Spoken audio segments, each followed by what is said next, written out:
నీ చేతిలో ఉన్న ఈ గీతలు చూసి నిజంగానే నీ భవిష్యత్తును చెప్పేస్తారా లేదా మనం నమ్మే ఒక మిథ్య మాత్రమేనా? చాలామందంటారు, జీవిత గీత ఆయుష్షు చెబుతుంది, హృదయ గీత ప్రేమ చెబుతుంది, భాగ్యగీత ధనం ఉద్యోగం చెబుతుంది. కాని సైన్స్ ఏమంటుందో తెలుసా? చేతి గీతలు భవిష్యత్తును చెప్పవు. అవి గర్భంలో ఉన్నప్పుడే మన చేతి చర్మం మడుచుకోవడం వల్ల ఏర్పడతాయి. అయితే గీతలు ఎందుకు మారుతున్నట్టు కనిపిస్తాయి? మన పని, మన అలవాట్లు, మన జీవన శైలి వల్ల చర్మంపై మడతలు మారుతాయి. ఒక జ్యోతిష్కుడు నీవు గొప్పవాడివవుతావు అన్నాడనుకో, అప్పుడు మన మెదడు అదే నమ్ముతుంది.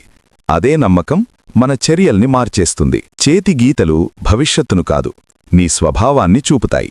కాని భవిష్యత్తు మాత్రం నీ నిర్ణయాల మీదే ఆధారపడి ఉంటుంది. నీ చేతిలో ఏమి రాసుందో కాదు, నీవా చేతితో ఏమి చేస్తావో అనేదే నీ భవిష్యత్తు. గీతలు చూపిస్తాయి కాని దారి మాత్రం నువ్వే చూసుకోవాలి. ఎవరికైతే ఈ వీడియో పర్ఫెక్ట్గా సూట్ అవుతుందో వాళ్ళకి ఈ వీడియో షేర్ చెయ్యు.